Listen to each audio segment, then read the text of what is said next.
오늘은 이제 오늘은 이제 7번째 정복시대인데, 우리 나가기 전에 지난주 한번 생각해 볼까요? 지난번 했던 거가 이제 광야 시대였죠. 그리고 광야 시대, 또 6번째는 언약 시대. 이제 그 전에는 언약 시대였었어요.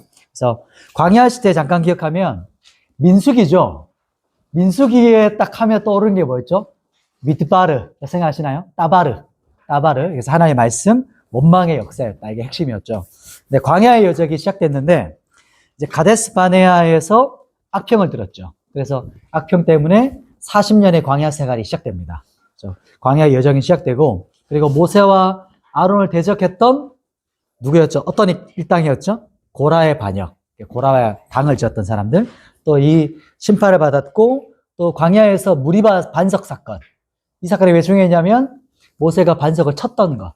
이로 인해서 가나안에 들어가지 못한다 했던 그 사건이었고, 못뱀 사건을 기억하면 못뱀 사건의 핵심은 믿음으로 구원받는 거. 예수 그리스도가 우리가 그분을 믿음으로 구원받는 것에 대한 것이었죠. 그리고 발락과 발람, 이 사건을 보면서 돈과 야망에 매수되면 안 된다. 이것을 좀 기억했었고요. 그리고 슬로보아스 딸들이 땅을 요구했잖아요. 기업을. 그걸 보면서 하나님 나라의 기업을 우리가 적극적으로 요청하고 추구하는 거. 그거에 대해서 잠깐 나눴었고요. 또 이제 모세의 고별 설교로 넘어가면서 모압 형제에서 이제 신명기가 이제 마지막 고별 설교가 열려지죠. 그래서 재언약을 맺는데, 이제 신명기는 하나님 사랑, 이게 핵심이었습니다. 하나님 사랑. 그리고 말씀으로 그분을 사랑하는 것, 쉐마 말씀 기억하시죠? 그래서 말씀에 순종하면 축복하겠다. 그러나 불순종하면 우리가 저주가 임하게 되는데, 그 모든 저주를 누가 담당하셨죠? 예수 그리스도께서 모든 하나님의 심판과 저주를 담당하셨다. 그리고 우리가 십자가를 바라보면서 내가 그와 함께 죽었고 다시 사는 인생, 이것에 대해서 다시 한번 더 나누었었습니다. 오늘 이제 본격적으로 오늘의 7번째 시대입니다. 어떤 시대죠? 정복 시대거든요. 우리 교재 한번 펼쳐 보시고, 정복 시대가 열리는데, 이제 성경에서는 여호수아거든요. 여호수아인데, 우리 성경에는 생략된 말이 1장 1절에 그리고라는 말이 생략됐어요. 와우라고 하는, 히브리어 와우라고 하는데, 그리고 여호와의 종 모세가 죽은 후에, 이겁니다. 그래서 즉 앞에 책과 연결된다는 거죠. 모세오경이. 모세가 죽었다는 것은, 하나님의 지도자 모세가 죽었다는 게 어떤 의미일까요? 이게 이제 국가적인 위기입니다. 완전히 국가적인 위기와 지금 엄청난 긴장감이 있는 상태거든요. 예전에 저는 TV로만 봤는데, 박정희 대통령이 죽었을 때 나라 전체가 막 장례식, 그리고 나라 전체가 위기, 이런 분위기였다 하더라고요. 근데 지금 그 정도가 아니죠. 모세가 죽었다는 것은. 모세가 어떤 사람이었죠? 출애굽할 때 열재앙을 일으켰던 사람. 또 지팡이 하나로 그가 이끌면 기적이 나타나고, 또 홍해가 갈려지고, 또 모세하면 하나님의 말씀을 선포했던 사람이거든요. 그리고 토라, 율법의 기준을 선포했던 사람이고, 하나님의 음성을 듣고 전달했던 사람. 그러니까 모세하면 그냥 진짜 없어서는 절대 안 되는 존재였던 거죠, 이스라엘에게. 그리고 결정적으로 그에게는 언제나 하나님의 그 영광의 광채, 범접할 수 없는 어떤 그 하나님의 영광이 임했던 사람인 거죠. 일단 그 사람이 죽었다는 것은 이게 너무 엄청난 거죠. 또 죽을 때도 120세 죽었는데, 보면은 그가 죽을 때 눈이 흐리지 않았다 이렇게 말하잖아요. 신명기 때 눈이 흐리지 않았다. 이것은 뭔가 기력이 쇠하지 않았다 이렇게 말할 때, 육체적인 눈과 기력이 쇠하지 않은 걸 넘어서 가지고 영적인 그의 그 통찰력과 또 영적인 어떤 시야, 또 권능에 충만했던 사람이었다, 이렇게 볼 수 있죠.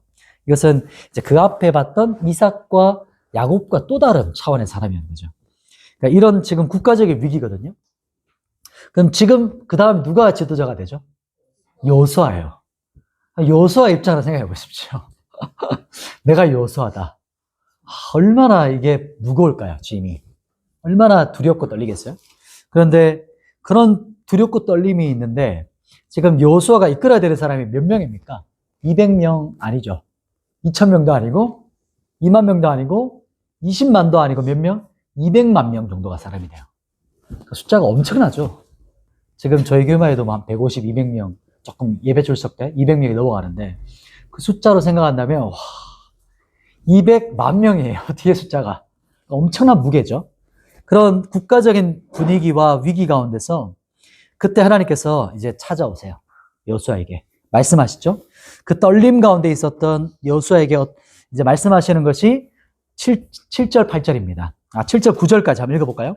여호수아 1장 7절부터 9절까지 지금 여호수아에게 찾아오셔서 하나님께서 말씀하시는 장면입니다. 같이 한번 읽어보겠습니다. 7절부터 9절 시작. 오직 강하고 극히 담대하여 나의 종 모세가 우러나 좌우러나 치우치지 말고 그리하면 이 율법책을 내 입에서 떠나지 말게 하며 주야로 그것을 묵상하여 그 안에 기록된 대로 다 지켜 행하라. 그리하면 내 길이 평탄하게 될 것이며 내가 형통하리라. 내가 내게 명령한 것이 아니냐. 강하고 담대하라. 두려워하지 말며 놀라지 말라. 내가 어디로 가든지 내 하나님 여호와가 너와 함께 하느니라 하시니라. 아멘. 하나님이 이 말씀하실 때 얼마나 여호수아에게 위로가 되고 힘이 됐겠어요. 그죠? 또 하나님께서 찾아오셨을 때 하나님 말씀할 때 우리의 영이 막 살아나거든요. 그런 것처럼 이 여호수아에게 말씀하셨던 이 말씀이 여호수아에게 담대함으로 부어졌을 것이고 또 우리가 볼 때 8절 보면 이 8절 한 절 말씀이 쉐마에 압축된 말씀입니다. 쉐마 말씀에. 그래서 한번 메모할 수 있는 분들은 성경에다 이렇게 메모하셔도 좋은데 세 가지의 이제 그 동사가 나와요. 핵심 동사. 첫 번째가 묵상하여입니다. 묵상. 하가라고 하죠. 하가라고 하는 묵상. 두 번째가 지켜입니다. 지켜. 두 번째가 지켜. 샤마르라고 하고요. 샤마르. 마지막 세 번째가 행하라. 아싸입니다. 아싸. 그래서 세 번째가 행하라. 이 세 가지 동사가 쉐마를 딱 압축해 놓은 그 본문입니다. 그래서 이 여호수아 1장 8절 말씀은 쉐마도 있고 또 여기 보면 좌로나 우로 치우치 말며 율법책을 주야로 묵상하라 이런 걸 보면서 시편 1편 말씀도 이 안에 함축되어 있고 엄청난 말씀이 축약되어 있는 말씀입니다. 하여튼 이 세 가지의 동사가 이제 핵심 동사고 여호수아에 있어서 여호수아의 이제 전체로 봤을 때 핵심 동사가 네 가지가 있어요. 여호수아 전체를 이끌어가는 이제 핵심적인 네 개의 동사가 있는데 그 부분이 이제 한번 성경 보시면 돼요. 여호수아 1장 2절입니다. 보면 네 가지입니다. 네 가지 핵심 동사가 여호수아에 있어서 전체를 이끌어가는데요. 한번 여호수아 1장 2절 보실래요? 여호수아 1장 2절에 건너라 혹시 찾으셨나요? 여호수아 1장 2절 보시면은 마지막 요단을 건너라고 나오죠. 요단을 건너. 여기서 첫 번째가 건너라. 이게 1장 2절 말씀입니다. 건너라는 아바르라고 해요. 아바르. 그래서 아바르라고 하는데 그냥 한글로 적을게요. 아바르. 아바르. 발음이 신기하죠? 아바르라고 해서 건넌다라는 뜻인데 이게 어떤 뜻이냐면 요단강을 건넜잖아요. 요단강을 건너라는 것을 말해요. 즉 이 뜻은 뭐냐면 이제 가나안에 어떻게 들어가는 거죠? 가나안에 입성한다는 겁니다. 입성. 가나안의 입성을 뜻하고요. 그리고 두 번째 이제 동사는요. 6장 20절 한번 찾아가 보실래요? 여호수아 6장 20절로 가봅니다. 여기서는 그냥 딱 핵심만 얘기하고 이제 쭉 가볼까요?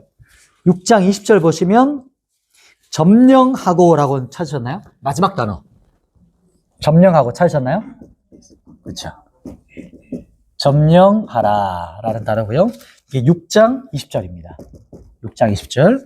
이 단어는 보시면 히브리어로 혹시 적고 싶은 분은 적어도 돼요. 라카흐라고 하는데요. 잠깐만요. 죄송해요. 라카드라고 합니다. 라카드. 밑에 한글 적어드릴게요. 라카드라고 합니다.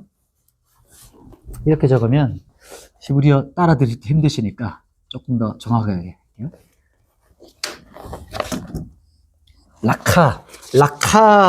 라카드라고 하는 점령하다. 이것은 예전에 개역 한글에서는 이제 점령하다는 뜻을 취하다라고 했었어요. 취하다. 뭘 취하는 걸까요? 이제 정복하는 걸 말합니다. 이제 그 땅에 건너가서 여호수아와 함께 그 땅을 정복하는 거. 정복하는 걸 말하는 거고요. 그래서 6장 20절 말씀에 보면 이제 첫 전쟁이 여리고성이었거든요. 6장 그 본문이. 그래서 여리고성을 점령하는 거. 이때부터 가나안 땅을 점령하는 것에 대해서 하나님께서 말씀하시고요. 나중에 여리고성은 7바퀴 돌고 마지막 외쳤을 때 무너지죠. 그 부분은 그때 가서 한번 조금 더 안 하고요. 또 세 번째는요. 세 번째는 나누라인데요. 몇 절이냐면 13장 7절입니다.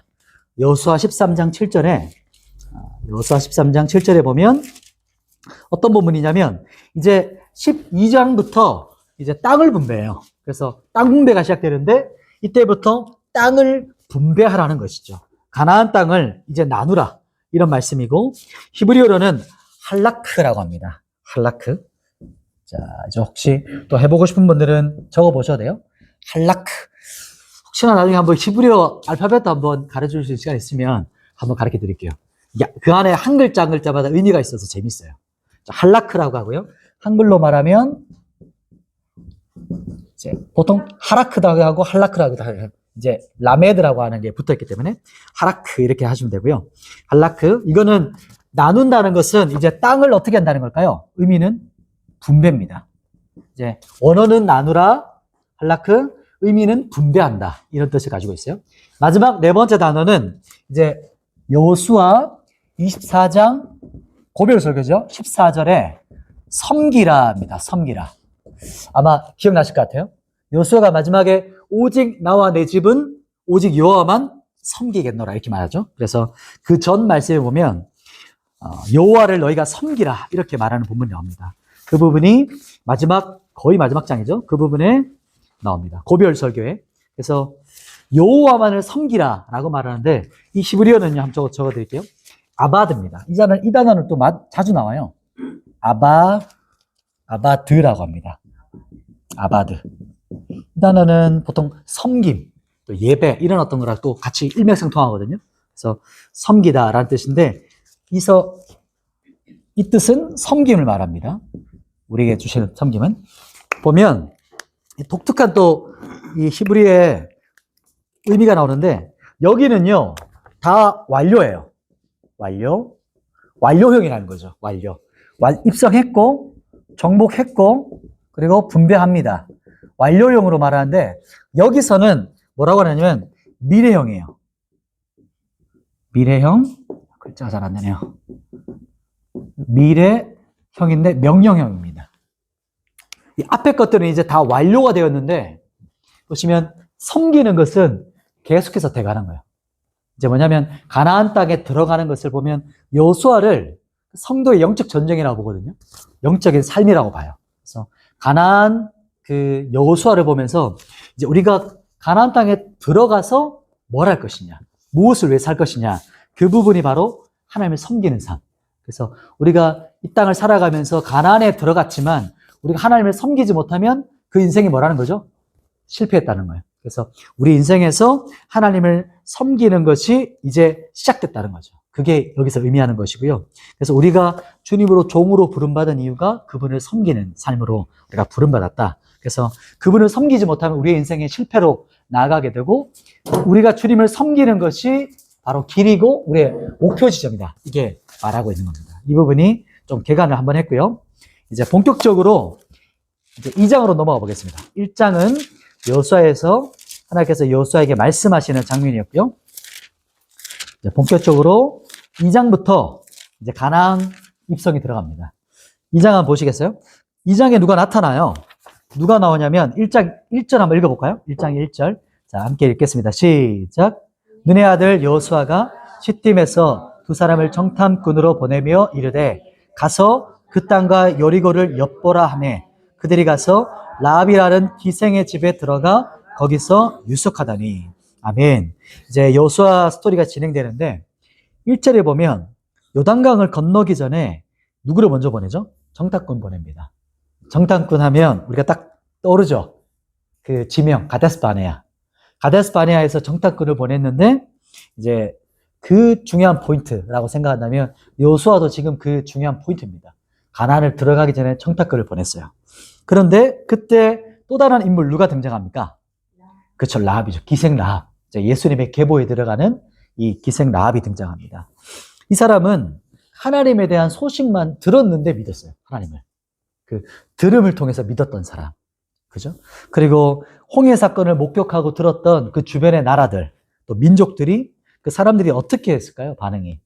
지금 40년이 지났는데도 그 사람들의 내리에는 어떻게 기억하고 있냐면 한 2장 10절 한번 보시겠어요? 밑으로 쭉 가보시면 2장 10절에 보면 10절, 11절 이 부분 한번 보세요. 눈으로 한번 보시면 그들이 하나님을 어떤 분으로 기억하냐면 하나님 홍해의 물을 마르게 하셨던 분이야. 그리고 출애굽하게 하셨던 진멸하면서 그들을 불러냈던 분이야. 이렇게 기억하고 있어요. 그래서 그 사람들이 어떻게 반응했냐면 11절에 우리가 11절을 같이 한번 읽어보십시다. 2장 11절 같이 읽습니다. 시작. 우리가 듣자 곧 마음이 녹았고 너희로 말미암아 사람이 정신을 잃었나니 너희 하나님 하늘에서도 아래로는 땅에서도 하나님이시라. 아멘. 보시면 그들이 지금 어떠냐면 마음이 녹아버렸어요. 한여름에 땡볕에 그냥 아이스크림 녹는 것처럼 완전히 마음이 그냥 녹아버린 걸 말해요. 그리고 정신이 혼미해요. 하나님을 생각하니까. 그거를 말하고 있어요. 지금 40년 전 이야기거든요. 근데 아직까지도 이렇게 여호와 하나님에 대한 것을 가지고 있어요. 즉, 지금 가나안 민족들은 완전히 사기가 그냥 바닥을 치고 있고 그들이 두려움에 떨고 있다는 거죠. 그게 이제 나중에 또 여리고성이 굳게 닫힌 것에서 그게 나타납니다. 아무튼 그 상황 가운데서 라합이 정탐꾼을 숨겨주죠. 정탐꾼을 숨겨줘서 그들이 살 수 있게 도와줍니다. 그래서 그들이 구원의 징표로 뭘 약속하죠? 붉은 줄을 매는 거 기억하시죠? 그 다음 보시면은 그게 어디 나오냐면 18절이에요. 18절에 보면 창문에 뭐를 맵니까? 붉은 줄을 맵니다. 근데 15절에 조금 올라가면 그 정탐꾼들이 창문에서 그 줄로 내려왔던 곳이에요. 참 신비롭죠? 그래서 정탐꾼이 내려왔던 그 줄을 보고 도망했고 그 줄을 붙잡고 내려왔는데 그 줄을 보고 나중에 라합과 그 온 가족들을 구원하는 그 증표가 됩니다. 이게 누굴까요? 이게 어떤 걸 상징할까요? 예수 그리스도의 피를 상징하는 겁니다. 붉은 줄. 예수 그리스도의 보혈. 그래서 라합의 집의 창문에 그 줄로 도망했던 그곳. 그래서 모든 사람을 구원해주는 그 줄을 말하는 겁니다. 그래서 정탐꾼에 이제 드디어 보고를 받습니다. 24절이죠? 24절에 그렇게 듣고 싶었던 이 보고를 위해서 40년을 돌아왔죠. 정탐꾼에 어떻게 보고하죠? 그들은 지금 간담이 다 녹았습니다. 그냥 가서 먹으면 됩니다. 믿음의 고백. 이것을 이제 드디어 듣습니다. 그래서 이제 드디어 들어갑니다. 3장 이제 들어가는데 그런데 보면 지금 요단강을 건너가야 될 것 같잖아요. 우리가 볼 때는. 그런데 상황이 어떠냐면 가나안에 지금 어떤 때냐면 우기입니다. 우리나라는 홍수가 1, 2주 이렇게 가잖아요. 근데 그 당시 그 가나안은 중동 땅에는 이스라엘 땅에는 우기가 되면 한 90% 이상 한 해 동안 내리는 모든 비가 다 내려요. 막 엄청나게 비가 내리는 거죠. 그랬더니 어떻게 됐냐면 우기 때는 그 요단강이 폭이 한 2km 정도까지 넓혀져요. 깊이는 뭐 사람이 절대 건널 수 없는 정도. 그렇기 때문에 지금 그 강이었기 때문에 너무나도 지금 불가능한, 사람 볼 때는 불가능한 거죠. 건너가고 싶지만. 그런데 그때 어떻게 말씀하시냐면 하나님께서 말씀하시죠. 언약궤를 맨 제사장들이 먼저 요단을 건너가라. 이렇게 말씀하세요. 그 부분이 어디죠? 한번 찾아보시겠어요? 3장 8절이죠. 언약궤를 맨 제사장들이 요단 물가에 이르거든 이렇게 말하죠. 요단강 들어가라 이렇게 말해요. 여기서 보면 우리가 출애굽 때 홍해 사건 한번 기억해 보십시다. 출애굽할 때 홍해 사건이랑 지금 요단강 도하 사건이랑 차이점이 있어요. 먼저 홍해 한번 생각해 볼까요? 홍해를 어떻게 건너갔죠? 모세가 지팡이를 들었을 때 바다를 가리켰을 때 하나님께서 동풍을 일으켜서 밤새도록 바람을 일으켜가지고 홍해를 마른 땅으로 그냥 완전히 그냥 갈라 놓으셨어요. 그냥 갈라진 상태에서 건너갔죠. 그죠? 이것은 하나님의 전적인 하나님의 주권, 하나님 100% 이끄신 거예요. 그런데 요단을 어떻게 건너갔죠? 3장 13절 보시면 더 정확히 나옵니다. 13절 한번 읽어볼까요? 3장 13절 같이 읽습니다. 시작. 온 땅에 주 여호와의 궤를 맨 제사장들의 발바닥이 요단물을 밟고 멈추면 요단물 곧 위에서부터 흘러내리던 물이 끊어지고 한 곳에 쌓여 서리라. 아멘. 이게 상상이 되시죠? 지금 우기로 막 홍수로 막 시뻘건 물이 막 흘러 넘쳐요. 근데 요단강에 제사장의 발바닥을 물에 딱 닿았어요. 그리고 딱 닿아서 들어갔어요. 조금씩 더 들어갔겠죠? 그랬더니 요단물이 어떻게 돼요? 한참 위에서 물이 딱 멈춰요. 벽이 생기는 거예요. 물이 안 흘러내려요. 그걸 지금 보고 있는 거죠. 그러면 벽이 생겼지만 계속 흘렀던 물은 계속 흘러내리고 있겠죠. 그리고 요단강에서 제사장들은 그 물이 흘러넘치는 곳에 계속 발을 딛고 서 있는 겁니다. 언약궤를 메고. 상상해 보시면 여기 차이가 나오죠. 출애굽은요. 출애굽의 홍해 사건은 구원과 같아요. 어떤 뜻이냐면 하나님의 전적인 주권이고 은혜입니다. 100% 하나님 다 하세요. 구원에 있어서는. 하나님께서 모든 걸 하시는데 그런데 구원받은 후를 상징하는 요단강은 뭐냐면 믿음의 순종을 말하는 겁니다. 요단강에 발을 네가 내디뎌. 요단물에 발이 대디뎌지면 그때 하나님께서 역사하세요. 이게 바로 믿음의 순종을 말하는 거죠. 그래서 순종의 발걸음을 내디딜 때 하나님께서 역사하시는 겁니다. 이게 성도의 성화의 삶을 말해요. 그래서 우리가 믿음의 순종을 내디딜 때 주님께서 우리와 동역하세요. 함께 일하세요. 근데 구원은 하나님 다 하세요. 100% 전적인 하나님께서 하세요. 그리고 성화에 있어서는 우리의 순종과 믿음을 보시고 함께 동역하는 삶이 우리 이제 여기서 요단강을 통해서 나타나는 거죠. 이제 여호수아에서 나라는 거죠. 그러니까 그렇게 이제 17절에 보시면 요단강을 건널 때 보면 언약궤를 맨 제사장들이 앞서가요. 한 약 1km 앞을 먼저 갑니다. 왜냐하면 200만의 사람들이 모두가 다 주목해 보는 거죠. 뭐를 보는 거죠? 언약궤, 하나님의 임재를 상징하는. 하나님의 임재가 먼저 주도해 가시고 그 뒤를 따라가는 겁니다. 그렇게 따라가는 거죠. 그리고 이제 건너갈 때 보시면 우리 요단강을 건너가요. 마른 땅을 건너가는데 요단강 한가운데 누가 지금 서 있죠? 언약궤를 맨 제사장들이 서 있습니다. 그 부분이 어디 나오냐면 한번 찾아볼까요? 17절 한번 보시겠어요? 3장 17절에 보면 여호와의 언약궤를 맨 제사장들은 요단 어디 있죠? 가운데 마른 땅에 굳게 섰습니다. 지금 언약궤를 메고 서 있어요. 보면 어떤 공동체든지 이렇게 앞선 자들이 헌신하는 수고가 있습니다. 그들이 먼저 그 가운데 서 있어요. 언약궤라는 것은 하나님의 임재를 말하거든요. 하나님의 임재 통로가 바로 이 제사장들입니다. 그래서 공동체에 보면, 교회를 보면 이런 앞선 자들의 헌신과 수고, 지금 제사장들의 어깨 한번 생각해 보세요. 사람들이 다 건너가잖아요. 그 어깨로 언약궤를 메고 있거든요. 그 하나님의 어깨 임재를 통로를 공동체 한가운데서 땀 흘려 헌신하는 사람들, 그 임재의 통로가 되는 사람들, 그러니까 은혜의 통로가 되는 사람이죠. 이게 너무 아름다운 수고죠. 땀 흘림이죠. 그리고 언약궤와 제사장은 요단강 한가운데 있고 그 가운데를 이스라엘 백성들이 건너갑니다. 정말 아름다운 모습이죠.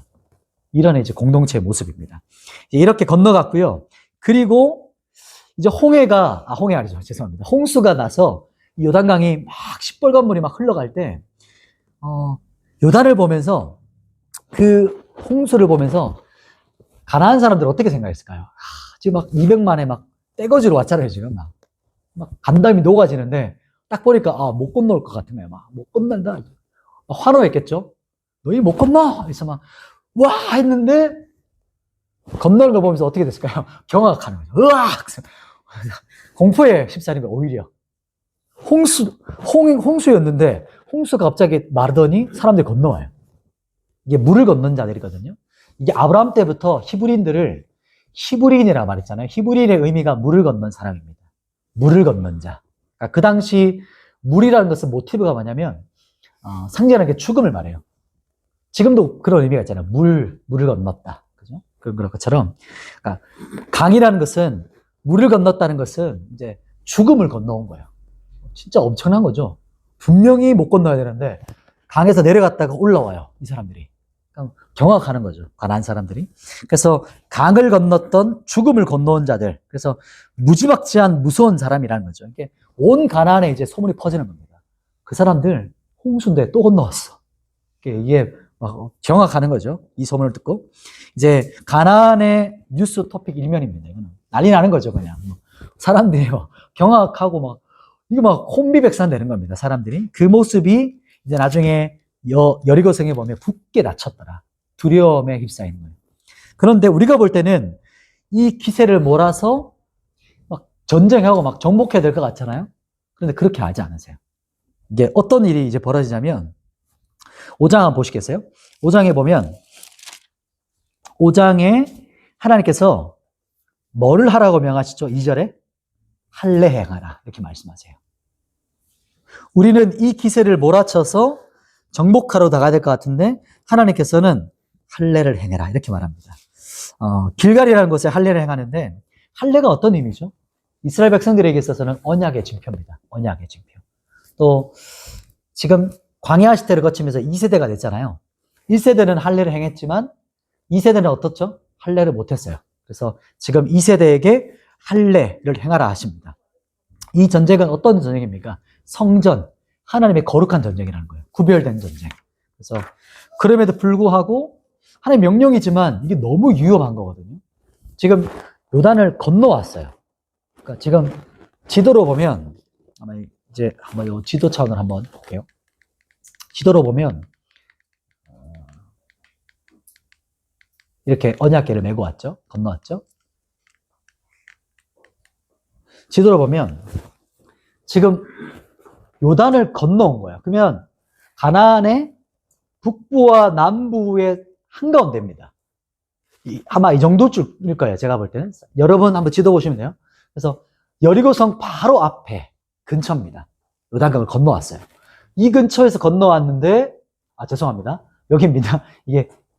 여기 여리고 있죠? 그래서 요단강이 흐르고, 여기는 여매네요. 제가 그래서 건너왔는데 보면 북부와 남부 한가운데잖아요. 그러니까 전장의 한가운데서 지금 뭘 하고 있어요? 할례를 행해요.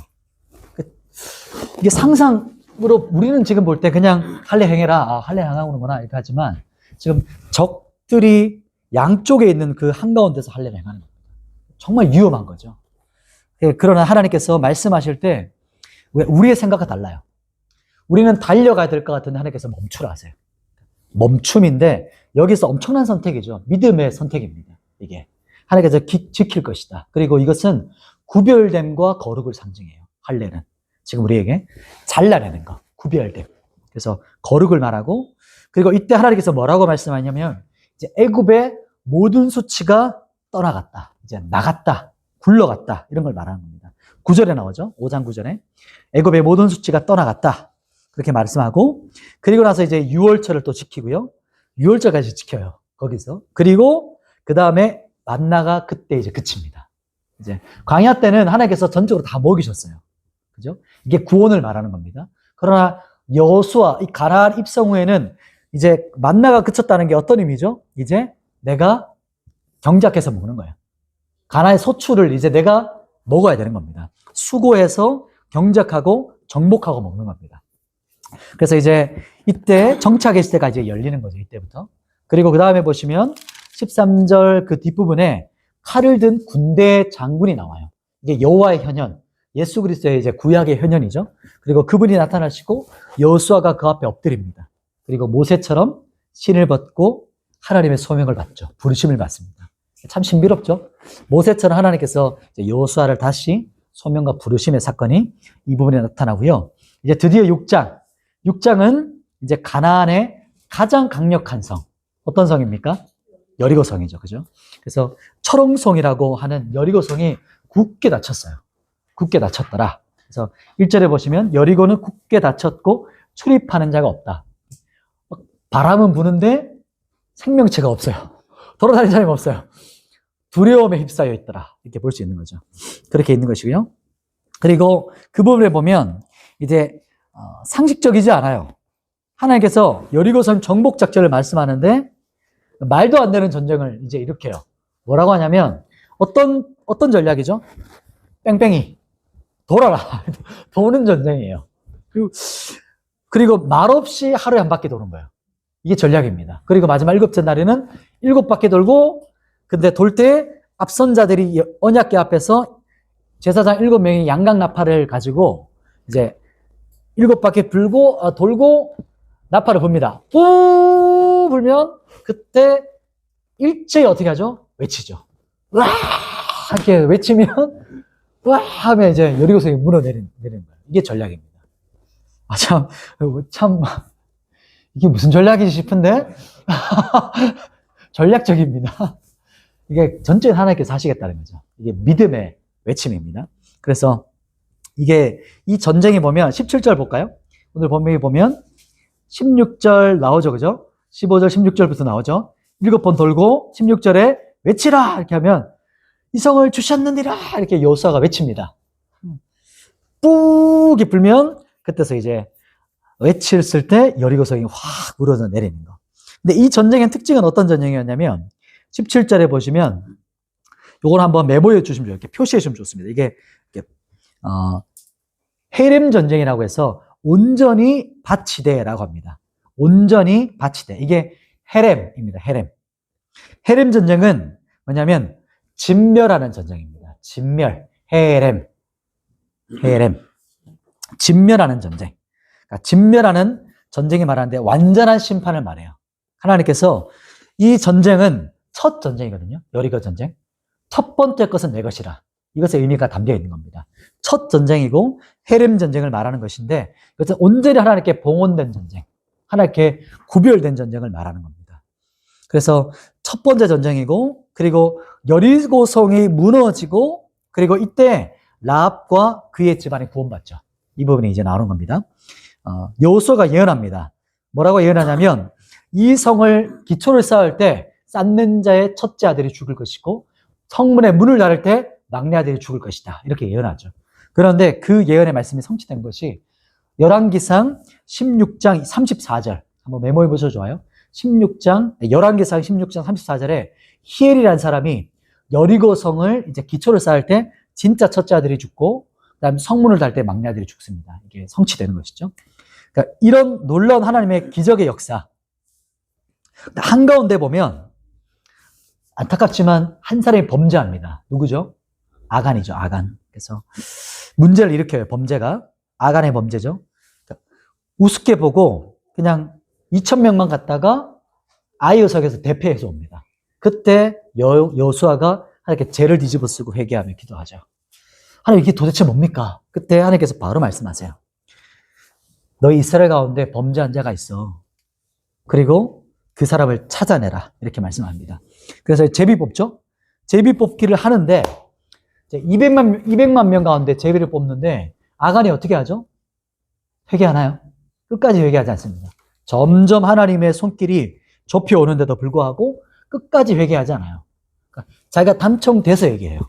걸려서 회개해요. 하나님께서 그렇게 오랫동안 기회를 주셨는데도 설마 하는 거죠. 그냥 계속 끝까지. 그러니까 나 하나쯤이야. 설마. 그러나 과일 바구니 안에 이게 과일 썩은 게 있어요. 그럼 어떻게 됐죠? 과일이? 전체가 다 썩죠. 그리고 어떤 암덩어리가 있어요. 그럼 암덩어리가 어떻게 되죠? 점점 확장해서 그래서 온 몸에 다 퍼지죠.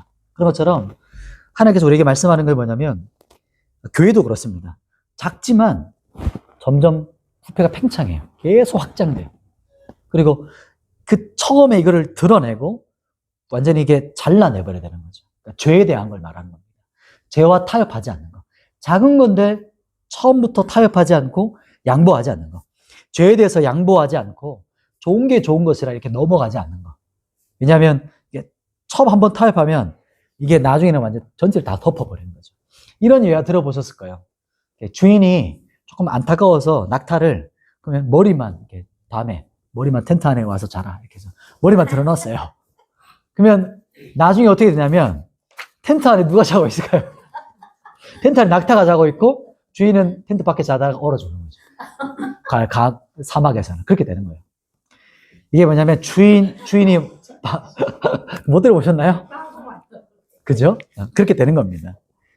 지금 이게 어떤 걸 말하는 거냐면 하나님께서 거룩한 전쟁이라고 말씀하셨잖아요. 구별된 전쟁. 근데 불순종과 죄가 섞이면 안 되는 거죠. 하나라도. 그래서 아간과 그의 훔친 물건들이 그의 가족들이 아골 골짜기에서 이제 진멸당해 죽습니다. 뭐죠? 진멸하지 못해서 자신이 진멸당해요. 이 진멸 전쟁을 말하는 겁니다. 이제 7장을 넘어가서 8장에 보시면 이제 하나님께서 이제 매복 전쟁의 전략을 또 주세요. 이제 뭔가 좀 전략 같아요. 아이성 전쟁에서 이제 복병을 두는 전략을 주세요. 그래서 아이성을 점령하고 이제 전쟁에 이겼으니까 이제 승기를 잡고 우리가 볼 때는 이제 시작해야 될 것 같은데 또 하나님은 하나님의 생각, 우리의 생각은 또 달라요. 그 30절 보실래요? 보시면 8장 30절. 8장 30절에 보시면 하나님께서 지금 에발산에 제단을 쌓으라고 말씀하세요. 제단을 쌓아라. 그렇게 어떤 걸 말씀하시자면 에발산에 모여서 하나의 말씀 앞에 서라는 것이죠. 그래서 지금 율법책을 이제 막 그 에발산, 즉 그림심산과 에발산, 이 양 산이 보고 있는 어깨, 그것을 말하는 세겜이라고 하는 나중에 그곳에서 이제 말씀을 들어요. 지금 전쟁 한가운데잖아요. 전쟁 한가운데 말씀을 듣습니다. 지금 마치 생각하면 이게 폭풍의 눈에 있는 것 같은 거예요. 폭풍의 눈 가운데서 막 소용돌이 치는데 가장 고요한 그 평강에 임하는 그곳 가운데서 말씀 앞에 서는 걸 말합니다. 이게 성도의 삶을 말하는 거거든요. 우리가 전쟁 같은 인생을 살아가잖아요.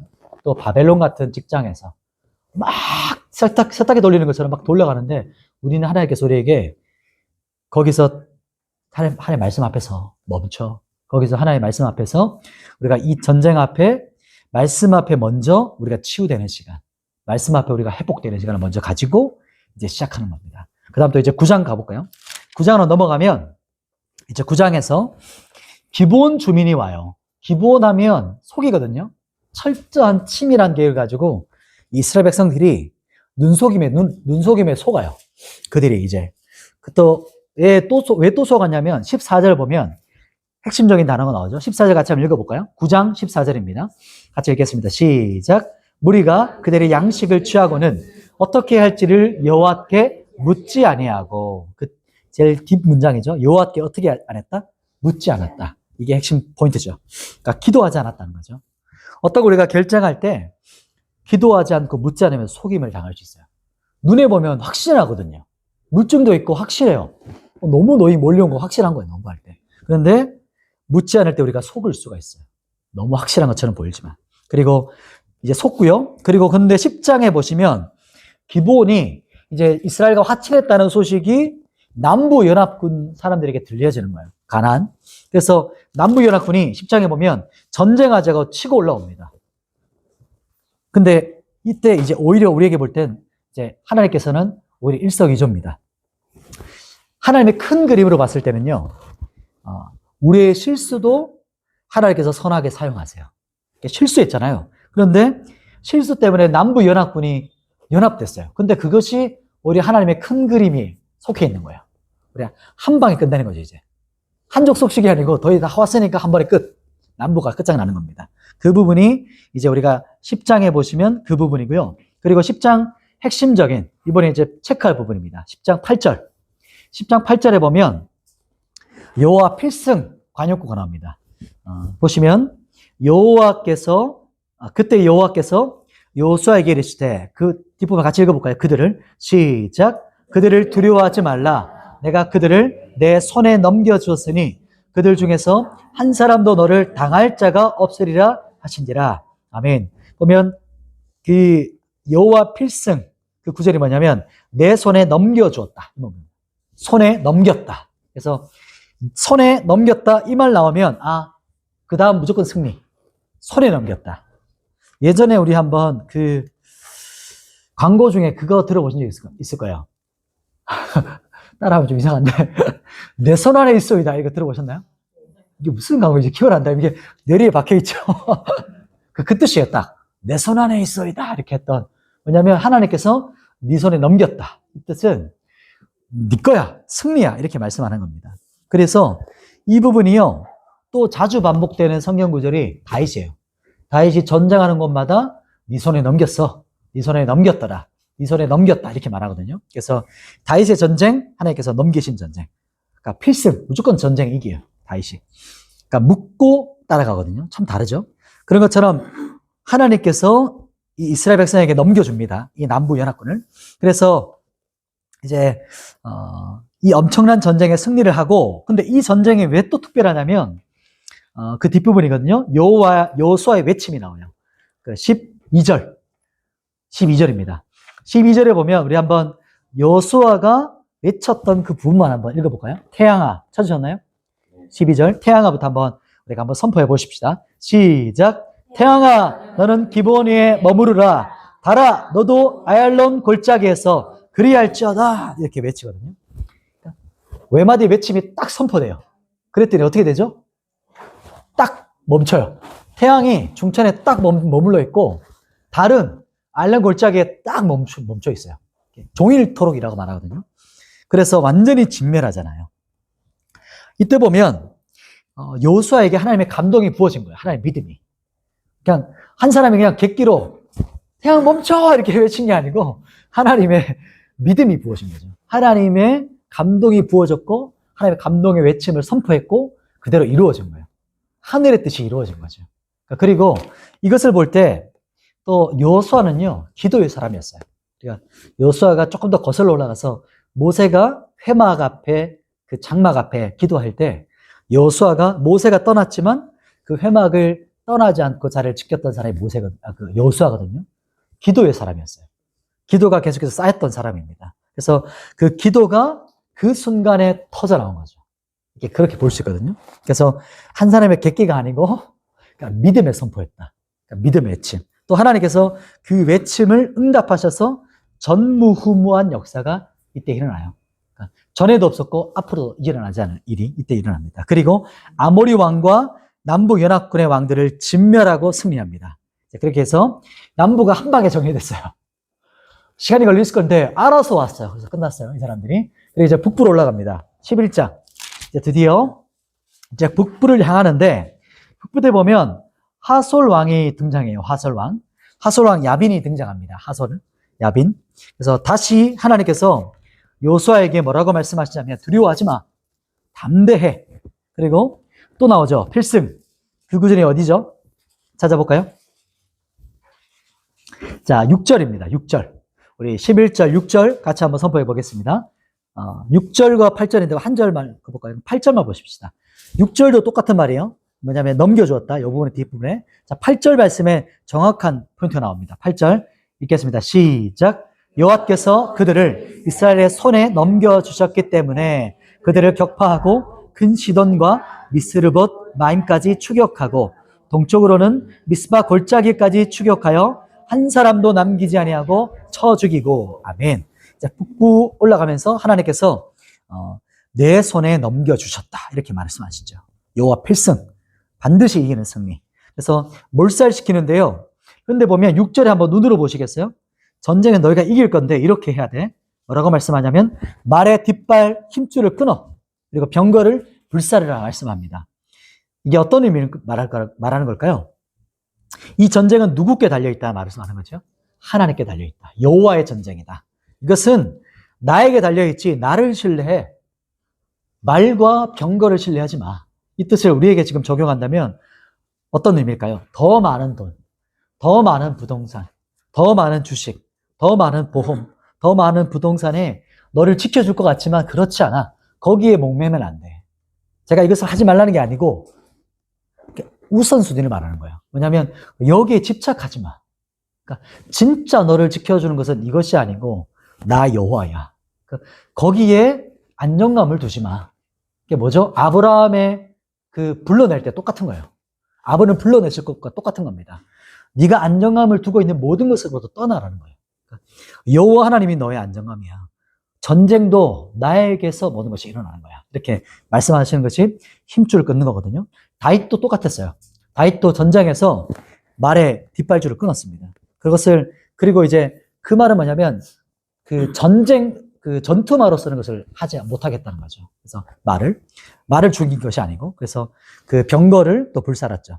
그러니까 여호수아를 향한 하나님의 엄청난 이제 평가가 또 나옵니다. 15절이거든요. 여호수아를 하나님께서 뭐라고 말씀하시냐면 여호와께서 명령하신 것을 여호수아가 그대로 다 행해요. 그리고 내가 명령한 것을 하나도 행하지 않은 것이 없었다. 이렇게 여호수아를 향해 말씀합니다. 뭐죠? A 플러스 100점. 여호수아 100점. 모든 거 퍼펙트한 거야. 내가 말한 거 무조건 순종했던 사람이야. 이렇게 말하는 거죠. 그러니까 하나님께서 인정한 믿음의 사람, 순종의 사람이었다. 이렇게 말하고 있는 거죠. 이제 또 한 장 넘어가겠습니다. 12장. 이제 12장 보면 여호수아서는 1장부터 11장 땅 정복, 12장부터 마지막 24장이죠. 24장까지는 이제 땅 분배입니다. 땅 분배로 이제 크게 두 가지거든요. 지금 이제 1단락 1부가 끝났고 이제 2부가 시작돼요. 그러니까 12장부터는 지파별로 땅 분배가 시작되는데, 근데 그 시작이 이제 11장부터였어요. 이제 11장부터 이제 시작이긴 해요. 근데 이제 우연히 지나칠 수 있는 부분이 한번 그 부분을 한번 생각해 보도록 합니다. 12장부터, 죄송합니다. 12장부터 이제 그 부분이 시작됩니다. 우리가 우연히 지나칠 수 있는 부분이 12장에 보면 그 뒷부분에 뭐 누구 족속 무슨 왕 나오잖아요. 이 부분을 그냥 뭐 그렇구나 이렇게 앞에 있었던 사람들 왜 또 나열하지? 이렇게 생각하고 넘어갈 때가 있어요. 근데 그 현장에서 생각해 볼 필요가 있습니다. 지금 어떤 현장이냐면 출애굽하고 40년 광야했어요. 그리고 가나안 정복을 했습니다. 가나안 정복을 이제 마치고 지금 시상식이라는 거예요. 정복이 끝났어요. 그리고 땅 분배 시상식이 시작됐어요. 지금 어떤 거냐면 여호수아가 12지파를 앞에 두고 지금까지 정복한 왕들의 이름을 외쳐주는 거예요. 우리가 지금 어떤 왕들을 정복했는지 하나하나 선포하는 그 영광스러운 현장인 겁니다. 그러니까 사람들이 딱 선포 딱 하면 와, 반응이 뭘까요? 마음이 막 뭉클뭉클한 거죠. 와, 이렇게 우리가 왔구나. 광야 그때를 지나서 우리가 가나안 땅을 정복할 때 이런 자들을 정복하면서 지금 여기까지 왔구나. 이것을 지금 기억하는 것이고, 이 현장을 12장 현장을 본다면 우리 믿는 자들이 주님 앞에 서는 날을 기억하시면 돼요. 우리가 심판대 앞에 서서 하나님께서 우리에게 칭찬하시는 거. 너의 믿음과 순종했을 때 너가 인생 살아가면서 이때 이렇게 내 말에 순종했어 라고 우리에게 칭찬해 주는 현장. 우리에게 상급 주시는 날, 우리에게 면류관 씌워주는 그 순간, 그 시상대 앞에 서는 겁니다. 그게 이제. 그래서 우리가 이 땅을 살아갈 때 우리가 이 땅은 이제 여호수아 가나안 땅이거든요. 이 땅이. 그러니까 하나님께서 우리에게 주셨어요. 주셨는데 아직 정복해야 돼요. 그러니까 우리가 믿음으로 다 성취했어요. 그러나 완성되지는 않았어요. 이게 이미 그러나 아직은 아닌 이런 사이에 살고 있거든요. 그래서 우리가 이 땅을 살아갈 때 사도 바울의 고백처럼 디모데후서 이제 고백하거든요. 마지막에 자기가 어떻게 고백하냐면 제가 한번 읽어드릴게요. 디모데후서 4장 7절 8절에 이렇게 말합니다. 나는 선한 싸움을 싸우고 나의 달려갈 길을 마치고 믿음을 지켰으니 이제 후로는 나를 위하여 의의 면류관이 예비되었으므로 주곧 의로우신 재판장이 그날에 내게 주실 것이며 내게만 아니라 주의 나타나심을 사모하는 모든 자에게도니라. 아멘. 그래서 사도 바울의 마지막 주님 앞에 했던 고백.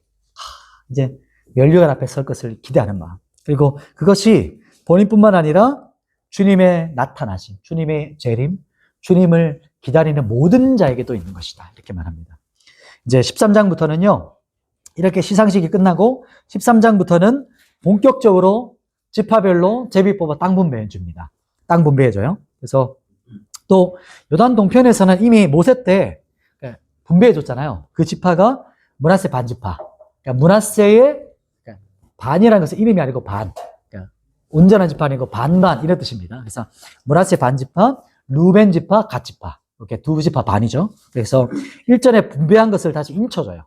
그래서 이제 다시 가라. 인정해주죠. 그리고 13장 22절에 또 하나 딱 언급하고 넘어갑니다. 그 마술에서 점술가, 거짓 선지자, 누구죠? 발람을 죽이고, 이제 진멸하고, 이제 죽이죠. 그리고 이제 그 다음 딱 넘어갑니다. 14장입니다. 14장은 특별한 것이 뭐냐면, 갈렙이 나와요. 갈렙 하면 딱 떠오르는 게 있죠. 헤브론 산지를 향해서 이 산지를 내게 주소서, 이렇게 말하죠. 이 산지를 지금 내게 주소서, 이렇게 고백합니다. 가장 정복하기 어려운 땅이 어딥니까? 그 땅 어디죠? 그냥 헤브론은 그냥 그 땅 자체가 요새예요. 오르막길이기 때문에. 땅 자체가 그냥 위에서 그냥 화살만 쏘면 밑에는 그냥 다 계속 죽는 거예요. 요새였기 때문에. 근데 그 헤브론 산지를 그 요청하죠. 믿음의 고백. 그러니까 뭐라고 고백하냐면 내 나이가 85세지만 나 아직 전쟁에 능합니다. 아직 능하오니 이 산지를 지금 내게 주소서. 이렇게 고백합니다. 그래서 갈렙이 믿음의 외침 앞에 유다 지파 전체가 그를 따라가요. 이게 참 믿음의 선배죠, 진짜로. 그러니까 믿음의 사람이 딱 섰을 때 지파 전체가 그를 따라갈 수가 있는 거죠. 그래서 가장 먼저 헤브론에 올라갈 때 가장 먼저 올라갔던 첫 사사가 되는 온니엘이 그 땅을 향해 올라가죠. 그래서 그 갈렙의 딸을 이제 그 딸 악사를 그 아내로 맞이하고 그 딸이 이제 아버지에게 시집 갈 때 유업을 요청하죠. 그 유업을 요청했을 때 아버지 갈렙이 참 넓은 사람이죠. 그 유업을 어떻게 허락해 주냐면 윗셈과 아랫셈까지 줘요. 그때는 물이 정말 귀하잖아요. 윗셈과 아랫셈까지 그에게 줍니다. 이처럼 우리에게 말하는 게 뭐냐면 믿음의 요청을 해야 된다는 거예요. 우리가 하나님의 나라를 구할 때 적극적으로 주님의 나라 위협을 받기를 사모하고 그 땅을 추구해야 된다는 걸 말합니다. 수동적인 자세가 아니라 적극적인 자세, 요청을 말하는 겁니다. 그리고 하나님의 나라는 천국이거든요. 또 성경에 말하죠, 신약에.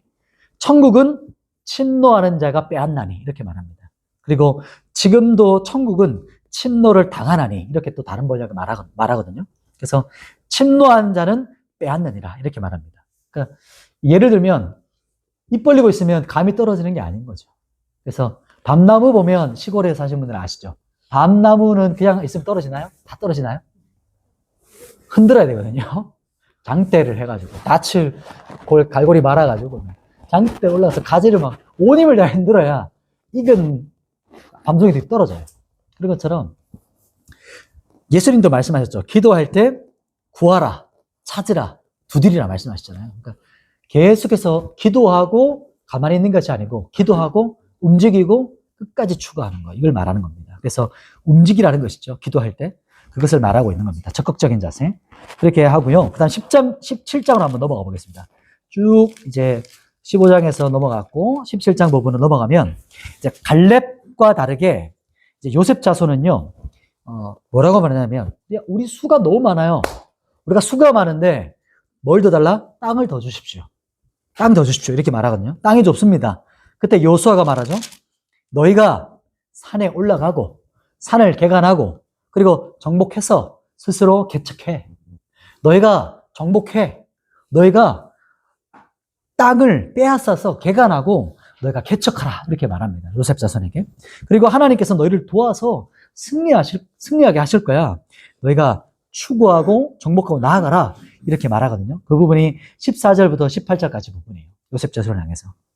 이제 또 2장 넘어가서 20장으로 가보겠습니다. 20장은 이제 도피성을 말합니다. 도피성은 이제 레위 지파가 이제 그곳에 있으면서 이제 사람들이 의도하지 않게 살인을 저질렀던 사람들이 도망쳐 오는 것. 피해 보복자를 향 도망쳐 오는 것. 항상 그때는 지금도 중동에 있잖아요. 그러니까 보복하는 문화가 있잖아요. 그것은 이제 암암리에 허락되잖아요. 그래서 지금도 그런데 그 당시에는 더 심했습니다. 반드시 가족과 친인척이 그 가족 중에 누구를 죽이면 보복해야 되는 거예요. 그래서 의도치 않게 죽일 수 있잖아요. 그럴 때 이 사람은 피해 보복자를 도망해서 이제 도망쳐라. 그것이 바로 이 도피성이었습니다. 지파별로 이렇게 나누어진 땅에 중심 지역에 이제 있었죠. 동편과 서편에. 그래서 도피성에 있으면 피해 보복자로 피할 곳. 도피성. 이게 뭘 상징할까요? 예수 그리스도를 상징하는 것이죠. 우리의 피해 보복으로부터 우리가 도망쳐갈 우리의 도피성, 우리의 요새, 우리의 보호자. 그래서 우리의 죄로부터 사탄이 우리를 계속 정죄하잖아요. 근데 죄는 심판받아야 돼요. 그러나 우리가 예수 그리스도의 보혈 안에 있을 때 우리가 거기서부터 보호받는 것이죠. 예수 그리스도 안에서. 그래서 우리 주님이 죄인된 우리의 도피성인 겁니다. 이 부분을 말하는 것이고요. 그리고 23장으로 또 넘어가 보겠습니다. 이제 드디어 마지막 이제 주제입니다. 여호수아의 고별 선교입니다. 여호수아의 고별 설교. 여호수아하면 여호수아의 인생이 6절에 나와요. 여호수아의 인생에서 그 인생의 말씀의 모토였죠. 6절. 뭐였죠? 모세 율법책에 기록된 것을 어떻게 했죠? 다 지켜 행하는 삶. 또 그는 우로나 좌로나 치우치지 않았던 사람이었죠. 이게 그 인생의 모습을 나타내고 또 하나님께서 요수아에게 말씀했던 그 명령이었습니다. 좌로나 우로나 치우치지 마. 날마다 그 말씀을 네 마음에 간직해. 그 방법이 뭐냐면 입술에 소리로 내는 겁니다. 그게 암송이거든요. 그래서 요수아 1장 8절에 마음을 간직하는 방법이 암송이에요. 소리 내는 겁니다. 그게 간직하는 겁니다. 이렇게. 그러니까 소리가 보면 참 신비로운 게 나가서 이렇게 파동으로 이렇게 울려 퍼지거든요. 이렇게 공간에 머물러 있어요. 지금 우리는 소리가 나갔다가 점점 약해지는 것이지 지금 이 지구상 어딘가에 그 파동이 아직 남아있다 하더라고요.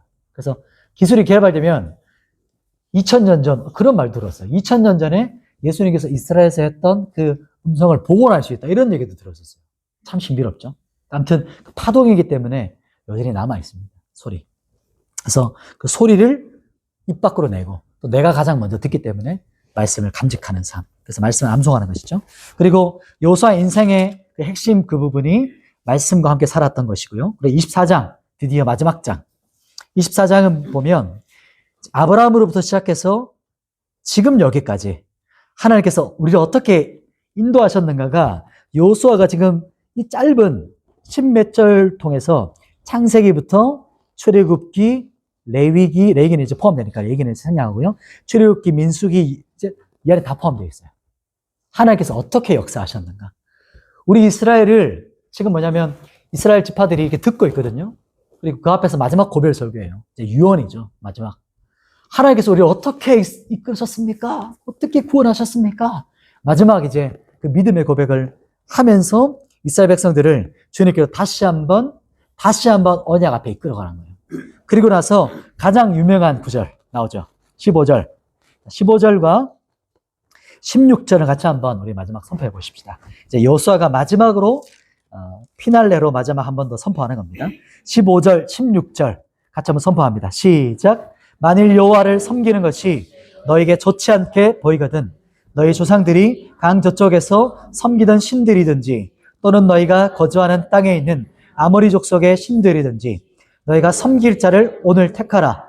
오직 나와 내 집은 여호와를 섬기겠노라 하니 백성이 대답하여 이르되 우리가 결단코 여호와를 버리고 다른 신들을 섬기지 하지 아니하오리이다. 아멘. 이제 말씀하죠. 너희가 섬길 자를 오늘 택하라. 오직 나와 내 집은 여호와를 섬기겠노라. 이렇게 초청하고 촉구하고 도전하죠. 그때 온 이스라엘이 말씀 앞에서 화답하죠. 아멘 하고 아멘 하면서 뭐라고 또 고백하냐면 우리가 그렇게 하겠습니다. 우리도 여호와만 섬기겠습니다. 이렇게 고백하거든요. 그런데 여호수아가 다시 한번 경고해요. 다시 한번 외쳐요. 그 부분이 이 뒷부분입니다. 다시 한번 경고하는 부분이 이제 19절부터 쭉 나오죠. 경고하고 외치고 이제 언약의 돌, 징표, 이 언약의 돌을 삼죠. 그리고 여호수아는 이제 110세 나이로 이제 29절이죠. 29절에 여호수아는 이제 110세의 나이로 죽습니다. 그러나 이제 안타깝게도 이 화답의 믿음의 아멘의 소리가 오래 가지 못해요. 31절에 보면 그분이 이제 단서로 나오죠. 31절 한번 같이 읽어볼까요? 31절 시작. 이스라엘이 여호수아가 사는 날 동안과 여호수아 뒤에 생존한 장로들 곧 여호와께서 이스라엘을 위하여 행하신 모든 일을 아는 자들이 사는 날 동안 여호와를 섬겼더라. 아멘. 참 여기 보면 여호와 하나님께서 행하신 일을 알지 못하는 세대가 이제 일어나면 그 시대가 어떤 시대냐면 사사기 시대죠. 그게 이제 사사기 시대입니다. 이제 사사기 시대가 열리는데 하나님을 알지 못하는 세대가 일어났을 때 그때 사사세대가 돼요. 그러니까 이때 보면 그때는 이제 다음 세대가 아니라 성경에서는 나중에 그 사사기 때 좀 더 자세히 나오겠지만 다음 세대가 아니라 다른 세대가 돼요. 다른 세대. Next generation이 아니고 different. 완전 다른 세대가 된다. 왜냐하면 이 차이가 뭐냐면 하나님이 우리가 어떻게 행하셨는가, 하나님 어떤 분인지를 모르는 세대가 되면 다른 세대예요. 근데 계속해서 이 말에 또 어떤 거를 우리에게 말씀하는 거냐면, 우리가 말씀을 하나님이 어떤 분이신 것을 우리 자녀에게 계속해서 전수하면, 이 하나님을 아는 지식이 우리 다음 세대에게 계속해서 전수되면 이 세대는 그 다음 세대가 돼요. 근데 이것이 끊어지잖아요? 그러면 다른 세대가 되는 겁니다. 우리에게 촉구하는 거죠. 우리가 다음 세대를 위해서 품고 기도하는데, 다음 세대가 되는 방법은 가정에서, 우리 학교에서, 교회에서 우리가 우리에게 다음 세대에게 말씀을 가르치는 거예요. 그리고 그 말씀은 정보와 지식을 넘어서 이 자녀가 하나님을 알 수 있도록 하는 거. 하나님 어떤 분인가를 아는 세대. 하나님께서 어떤 일을 행하셨는가. 나에게 어떤 분인가를 알 때 다음 세대가 된 거죠. 이 부분은 이제 사사기 다음 주에 좀 나눌 부분이긴 하기 때문에 그때 조금 더 자세히 살펴보도록 하겠습니다. 말씀을 한번 정리할게요. 자, 우리 한번 여기서 지도를 보면서 정리하는 게 제일 좋겠죠. 자, 앞으로 다시 돌아가서 지도를 한번 볼게요. 여러분 한번 지도 한번 펼쳐 보시겠어요? 여러분 지도도 한번 보십시다.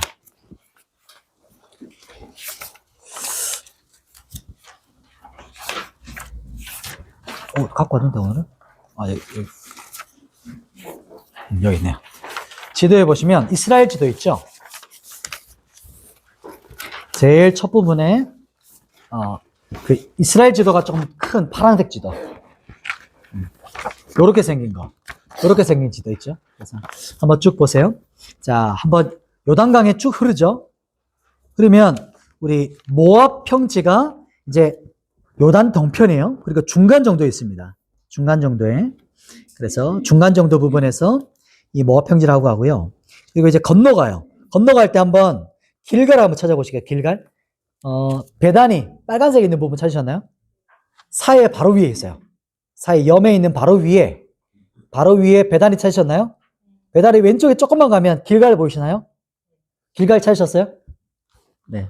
찾아보세요. 그래서 사해에 조금만 위로 가면 베다니가 있고요. 베다니에서 왼쪽으로 조금만 가면 여리고 보이죠? 여기가 여리고입니다. 여리고. 그래서 종려나무가 많은 여리고성. 여리고, 여기고, 그리고 할례를 행했던 곳이 여리고 조금만 올라가면 길갈. 보이시나요? 찾으셨죠? 그래서 이 길갈에서 처음 이제 가나안 입성하고 나서 하나님께서 가장 먼저 거기서 이제 할례를 행하라 하시죠. 이제 모세의 죽음 앞에 여호수아를 하나님 찾아오셔 부르셔서 가나안 입성하게 하십니다. 네, 여호수아 전체를 흘러가게 하셨던 네 가지의 핵심 동사가 먼저는 건너가라. 요단강 건넜죠. 두 번째가 뭐였죠? 점령. 이제 여리고성 점령했던 걸 시작으로 점령하는 거. 세 번째가 나누는 거. 땅 분배. 그리고 섬기는 거. 여호와를 섬기는 거. 이 네 가지였어요. 요단강을 건넜고요. 길갈에서 할례를 행했고요. 그리고 구별된 전쟁이라는 것. 헤렘 전쟁이었죠. 여리고성을 건넜습니다. 그리고 여리고성이 무너졌습니다. 전쟁의 주도권이 하나님께 있다. 그런데 아간의 범죄로 인해서 그의 가족과 그 모든 범죄했던 것을 이제 다 묻히죠. 죽죠. 그리고 암덩어리를 제거하는 거. 이것이 필요하다. 근데 기브온에서 밑에서 올라와서 속이죠. 기브온 족속을 통해서. 기브온이 속입니다. 그래서 태양과 달이 멈추는 전쟁이 있었죠. 자, 그 다음 한번 또 보고 싶은 부분이 어디냐면, 땅 분배를 이제 하게 되는데, 갈렙이 외쳤던 헤브론 찾아볼까요? 자, 여리고에서 조금 내려오면, 베들레헴 찾으셨나요? 빨간색 돼 있죠? 예루살렘이랑 베들레헴 찾으셨나요? 유대 지파 나오죠? 유대고. 그리고 조금 내려가면 뭐가 나옵니까? 헤브론 찾으셨나요? 검은색으로 있어요. 에스골 여기까지 있고, 유다 적혀 있어요. 지파 땅이라고 나오는 유다. 그리고 오른쪽 가면 에브론. 그러면 찾기 쉽게 베들레헴에서 좀 내려오시고요. 사해에서 왼쪽으로 쭉 가세요. 사해 글자에서 왼쪽으로 쭉 가보세요. 헤브론 찾으셨나요? 오케이. 거기가 바로 헤브론 산지고, 여기 밑에 보면 족장들의 이렇게 나오시고, 기랏 아르바 이렇게 나오시죠. 마물의 상수레. 그죠? 그래서 이곳이 성경에서 자주 언급되는 장소입니다. 그리고 다윗도 이곳에 갔었죠. 헤브론 산지. 이렇게 나오죠. 그래서 갈렙이 이 산지를 내게 주셔서 적극적으로 추구하는 전쟁을 하나님의 믿음으로 나아가는 거. 그래서 또 마지막 이제 여호수아가 고별 설교를 하죠. 고별 설교를 하면서 또 한 가지 좀 보고 싶은 게 에발산 한번 찾아봅시다. 이것만 한번 찾아봅시다. 에발산이랑 그리고 그 그림신산이 참 성경에 자주 나오기 때문에 자 어디를 중심으로 보냐면 자 요단강이 있습니다. 요단강에 보면 요단강 중간에 보면 요단강 적혀 있는 파란색 글자가 있어요. 찾았나요? 요단강 글자. 그래서 왼쪽으로 좀 가면 수가가 있습니다. 요단강 글자에서 왼쪽으로 가면 수가가 있어요. 수가. 빨간색 글자. 빨간색 글자 찾았나요? 수가가 있고, 거기서 조금만 왼쪽으로 가면 그린신산, 조금 위로 가면 에발산 적혔죠. 여기가 바로 성경에 나오는 구약에도 나오고 신약에서는 그 수가성 여인, 그림신산과 에발산. 기억나시죠? 그죠? 그래서 그곳이 바로 여기입니다. 그래서 여기가 바로 그 신명기 28장의 현장, 그림신산과 에발산. 축복과 저주를 받았던 그 땅입니다. 그래서 아마 여기서 축복과 저주를 외쳤던 것이죠. 아무튼 이제 마지막 단락의 여호수아를 이제 여호수아의 고별 설교 마지막 보고 이제 오늘 말씀 마무리하겠습니다. 여호수아가 외쳤죠. 오직 나와 내 집은 여호와만 섬기겠노라. 오늘 택하라 이렇게 외쳤을 때 이스라엘 백성들도 아멘으로 화답하죠. 예, 아멘. 우리도 그렇게 하겠습니다. 그런데 그 시간이 길지 못해요. 여호수아가 살아있었고 여호와가 어떤 분인지 하나님께서 어떤 일을 행하셨는지 알았던 장로들이 살아있을 때까지는 섬겼지만 여호와를 알지 못하는 세대가 일어났고 그때부터 다른 세대, 사사시대가 열리죠. 암흑기가 열립니다. 그래서 이것이 우리에게 말하는 것은 뭐냐면 지금 우리를 향한 도전인 거죠. 성경은 이때 시대로 끝나는 게 아니고 우리를 향한 말씀입니다. 그래서 지금 우리가 다음 세대를 세운다는 것은 다음 세대가 슬로건으로 외치는 게 아니고 자녀에게 우리 다음 선생님이라면 교사라면 우리 학생에게 하나님이 어떤 분인지를 가르쳐야 되는 거죠. 전수하는 거죠. 믿음의 전수. 그냥 지식의 정보 전수가 아니라 말씀의 전수, 믿음의 전수. 이것이 일어나야만 다음 세대가 또 다음 세대가 이루어져요. 하나님 알아야 그 아는 것으로 그 다음 세대를 연결시켜요. 그래서 그 말씀을 하는 것이고요. 그래서 우리에게 맡겨주셨어요. 자녀를. 또 우리 교회에서 우리 다음 세대를 맡겨주셨어요. 이 세대를 감당하는 것이 우리 교회의 사명이고 말씀 전수하고 진짜 하나님을 아는 지식을 가질 수 있도록 거듭나는 것을 위해서 기도하시고 가장 먼저입니다. 그리고 말씀이 들어가시도록 기도하시기를 소망합니다. 오늘 말씀은 여기까지 하고 제가 기도하고 마치겠습니다. 하나님 아버지, 우리가 여호수아 전체를 바라보면서 하나님의 행하심, 하나님의 손을 우리가 주목해서 바라봤고 하나님께서 이스라엘을 어떻게 역사하셨는가 여기까지 인도하신 주님을 우리가 주목해서 바라봤습니다. 성도의 살아가는 삶을 나타내는 이 땅에서 전쟁 같은 삶 가운데 우리가 여호수아를 통해 어떻게 영적 전쟁을 하고 믿음으로 승리하고 주와 동행하면서 땅을 정복하고 이기는 삶을 살아갈지를 우리가 믿음으로 또 바라보게 됩니다. 세상을 이기는 승리는 이것이니 여호와를 아는 그 믿음, 하나님을 아는 믿음, 예수 그리스도를 아는 믿음이라고 말씀하신 그 말씀처럼 우리에게 믿음을 더하여 주시고 또 여호수아와 같이 갈렙과 같이 믿음에 승리하는 우리 지도자로 리더로 우리 한 분 한 분이 살아갈 수 있도록 주님 붙들어 주시옵소서. 예수님의 이름으로 기도드립니다. 아멘. 네, 수고하셨습니다.